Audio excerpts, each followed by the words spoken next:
আমাদের অনেক তরুণরা মুসলিম উম্মার মুক্তি কিভাবে হবে এটা নিয়ে খুব পেরেশান, কিন্তু সালাতের ব্যাপারে উদাসীন। এরকম আছে না নাই? এটা হইল, এটা যায়? হ্যাঁ, যে ব্যক্তি মুসলিম উম্মার মুক্তি নিয়ে টেন্সড, সে সালাতে উদাসীন, এটা মেনে নেওয়া যায় না। তাহলে মুসলিম আইডেন্টিটি প্রোটেক্ট করতে হলে সর্বপ্রথম আমাদেরকে সালাতে যত্নবান হতে হবে, 1 নাম্বার।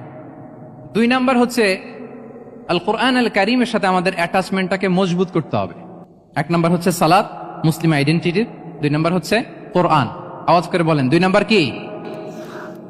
কোরআনের সাথে আমাদের অ্যাটাচমেন্ট বাড়াইতে হবে। অনেকের কোরআনের ইন ডেপথ নলেজ অনেক ভালো, কোরআনের রিফ্লেকশন গুলো খুব ভালো জানে, কিন্তু কোরআন তেলাওয়াতের বেহাল দশা। এরকম আছে না? আবার আমাদের অনেক ভাইদের কোরআন তেলাওয়াত মাশাআল্লাহ খুব বিশুদ্ধ, কিন্তু তার আবার কোরআনের রিফ্লেকশন গুলো জানা নাই। দুইটাই আমাদের জন্য ক্রাইসিস।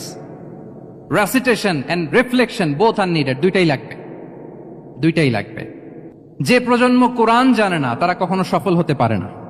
আই রিপিট, আমি আবারও বলছি, যে প্রজন্ম কোরআন জানে না তারা কখনো সফল হতে পারে। তাহলে আমাদের মুসলিম আইডেন্টিটিকে যদি প্রিজার্ভ করতে হয়, প্রোটেক্ট করতে হয়, প্রথমে আমাদেরকে সালাতের ব্যাপারে সোচ্চার হইতে হবে, সচেতন হইতে হবে। 2 নম্বরে কোরআনের সাথে আমাদেরকে অ্যাটাচমেন্ট বাড়াইতে হবে। কোরআন যেমনি বিশুদ্ধভাবে আমার আবৃত্তি করতে, তেলাওয়াত করতে জানতে হবে, আবার কোরআনের রিফ্লেকশন গুলো, কোরআনের শিক্ষাগুলো আমাদেরকে জানতে হবে। দুটো গেল। 3 নাম্বার হচ্ছে হালাল হারাম কনসার্ন। হালাল যদি আপনি মেনটেন না করেন, আপনার কোনো মুসলিম আইডেন্টিটি নাই। আল্লাহ বলছেন, কুলু মিম্মা ফিল আরদি হালালান তাইয়্যিবা, এই জমিনে যেগুলোকে আমি হালাল করেছি এগুলো তোমরা কনজিউম করো। সম্মানিত শুধু খেয়াল রাখবেন, হালালের ভেতরেই বরকত আছে। হালালে কি আছে? হারামে কোনো বরকত নেই। হারামে আছে সাময়িক উত্তেজনা আর উন্মাদনা, কিন্তু হালাল এর ভেতরে আল্লাহ তাআলা বারাকা ঢুকিয়ে দিয়েছেন।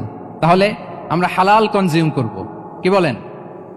সব ক্ষেত্রে হারাম খেয়ে, হারাম কনজিউম করে যে ব্যক্তি দোয়া করে, যারা হারাম খায় তাদের দোয়া আল্লাহ কবুল করে না। এবং হারাম খেয়ে বর্ধিষ্ণু দেহ আল্লাহর জান্নাতে প্রবেশ করবে না। লা ইয়াদখুলুল জান্নাতা জাসাদুন গুযিয়া বিল হারাম। হারাম খেয়ে যে দেহ নাদুস নুদুস হয়েছে, ওই দেহ কখনো আল্লাহর জান্নাতে প্রবেশ করবে না। এজন্য খবরদার, আমাদের সবকিছু আমরা হালাল দিয়ে সাজাবো ইনশাআল্লাহ। বলেন সবাই। সরকারি বিভিন্ন অফিসগুলোতে ঘুষ আছে না? ঘুষ আছে। দেখবেন সরকারি অনেক হিন্দু কর্মকর্তা গরুর গোশত খায় না।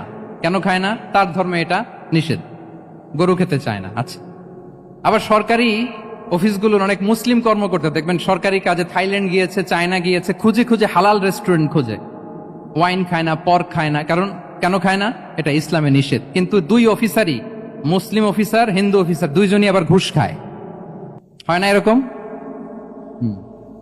হিন্দু অফিসার গরুর গোশ খায় না, তার ধর্মে নিষেধ। মুসলিম অফিসার ওয়াইন খায় না, পর্ক খায় না, তার ধর্মে নিষেধ। তো ঘুষও তো 2 ধর্মের নিষেধ, কি বলেন? তাহলে যেটা খাবো, কনজিউম করবো, শুধু এটার ব্যাপারেই কি হালাল? না। ইউর ইনকাম শুড বি হালাল, ইউর ফ্যাশন শুড বি হালাল, ইউর এন্টারটেইনমেন্ট শুড বি হালাল, ইউর রিলেশনশিপ শুড বি হালাল। আপনার রিলেশনশিপও কি হইতে হবে? এই তো আসল জায়গায় চলে আসছি এখন। হালাল রিলেশনশিপ কোনটা? বিয়ে। এই পবিত্র বিয়ের মাধ্যমে আমরা এই হালাল রিলেশনশিপকে উপভোগ করতে পারবো। এর বাইরে আর কোন রিলেশনশিপে যাওয়া যাবে?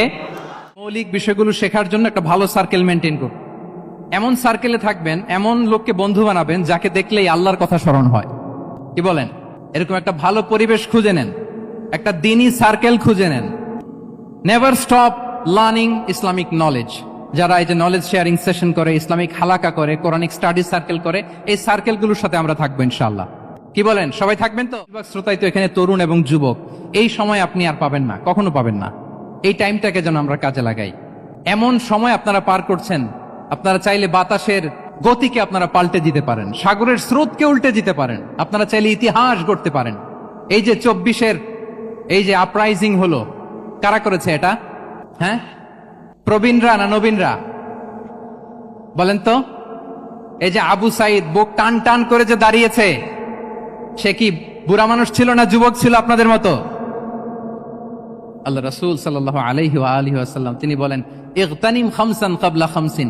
5 জিনিস ফুরিয়ে যাওয়ার আগে 5 জিনিসকে গনিমত মনে করো, গুরুত্বপূর্ণ মনে করো। এর মধ্যে একটা হচ্ছে শাবাবাকা ক্বাবলা হারামিক। তোমার বার্ধক্য আসার আগে তোমার এই যৌবনকে, প্রৌঢ়ত্বের আগে এই যৌবনকে কাজে লাগাও। এবং কিয়ামতের দিন আল্লাহ তাআলা 7 শ্রেণীর ব্যক্তিকে তার সুশীতল আরশের নিচে ছায়া দিবেন, যেদিন আল্লাহর আরশের সুশীতল ঠান্ডা ছায়া ছাড়া আর কোনো ছায়ার ব্যবস্থা থাকবে না। ওই 7 শ্রেণীর ব্যক্তির মধ্যে এক ব্যক্তি হচ্ছে ওয়াশাবুন নাশাআ ফি ইবাদাতিল্লাহ, এমন যুবক যে আল্লাহর ইবাদতে তার যৌবনকে কাটিয়েছে। বলেন ওইরকম যুবক হতে আমরা চাই কি চাই না? আমাদের এই যৌবনকে আমরা কাজে লাগাবো। 6 নম্বরে হচ্ছে কনসিস্টেন্সি, ধারাবাহিকতা, আরবিতে বলে আল মুদাওয়ামা। এই যে আজকে মাশায়েখরা এখানে কথা বলবেন, এত মোটিভেটেড হয়েছেন, কালকে থেকে মাশাআল্লাহ নামাজ, নফল রোজা, কোরআন তেলাওয়াত শুরু করছেন, কিন্তু 10 দিন পরে আবার শেষ, 1 সপ্তাহ পরে আবার আর নাই মোটিভেশন। এরকম হয় কি হয় না? আমরা কি শুধু 7 দিনের জন্য মোটিভেশন নেব আজকের কনফারেন্স থেকে, নাকি আজীবনের জন্য নেব? আজীবনের জন্য নেব। ধারাবাহিকভাবে রেগুলার আমরা কিছু নফল ইবাদত করব, রেগুলার আমরা আধা পৃষ্ঠা হলেও আল্লাহর কিতাব কোরআন তেলাওয়াত করব, প্রতিদিন 2টি আয়াত হলেও আমরা অর্থ পড়ব, একটি হলেও আল্লাহ রাসূল সাল্লাল্লাহু আলাইহি ওয়াসাল্লামের হাদিস আমরা পড়ব। তাহলে ধারাবাহিক আমল আল্লাহর কাছে খুব প্রিয়। আহাব্বুল আ'মালি ইলাল্লাহি আদওয়ামুহা ওয়া ইন কাল্লা। রাসূল সাল্লাল্লাহু আলাইহি ওয়াসাল্লাম বলেন আল্লাহর কাছে সবচাইতে প্রিয় আমল ওইটা যেটা আমার বান্দা নিয়মিত করে, ধারাবাহিকভাবে করে, যদিও পরিমাণে ওইটা অল্প, যদিও পরিমাণে সেটা কি অল্প। তাহলে এই মোটিভেশনকে আমরা কন্টিনিউ করব ইনশাআল্লাহ। বলেন সবাই। সব শেষে খুবই গুরুত্বপূর্ণ হাম্বলনেস, বিনয় থাকতে হবে আমাদের, ডাউন টু আর্থ হইতে হবে। আমাদের মুসলিম আইডেন্টিটির সাথে অ্যারোগেন্সের কোনো সম্পর্ক নাই। ওমা তাওয়াদা আহাদুন লিল্লাহি ইল্লা রাফাআহুল্লাহ। রাসূল সাল্লাল্লাহু আলাইহি ওয়াসাল্লাম বলেন যে আল্লাহর জন্য বিনয়ী হয়, নিচু হয়, আল্লাহ তাকে সম্মানিত করেন। বলেন আমরা সম্মানিত হতে চাই কি চাই না? রাসূল সাল্লাল্লাহু আলাইহি ওয়াসাল্লাম দোয়া করতেন, আল্লাহুম্মা জাআলনি সাবুরা ওয়া জাআলনি শাকুরা ওয়া জাআলনি ফি আইনি সাগীরা ওয়া ফি আ'য়ুনিন নাসি কাবীরা। হে আল্লাহ আপনি আমাকে শুকরগুজার বান্দা বানান, হে আল্লাহ আপনি আমাকে ধৈর্যশীল বান্দা বানান, হে আল্লাহ আপনি আমাকে আমার নিজের চোখে আমাকে ছোট বানান, মানুষের চোখে আপনি আমাকে বড় বানান। রাসূল সাল্লাল্লাহু আলাইহি ওয়াসাল্লাম নিজ চোখে ছোট থাকতে চেয়েছেন, ফলে গোটা বিশ্বের চোখে রাসূল সাল্লাল্লাহু আলাইহি ওয়াসাল্লামকে বড় মহামানব বানিয়েছেন কে? এখন আপনি নিজের চোখেই যদি বলেন যে আমি অনেক বড়, তাহলে হবে?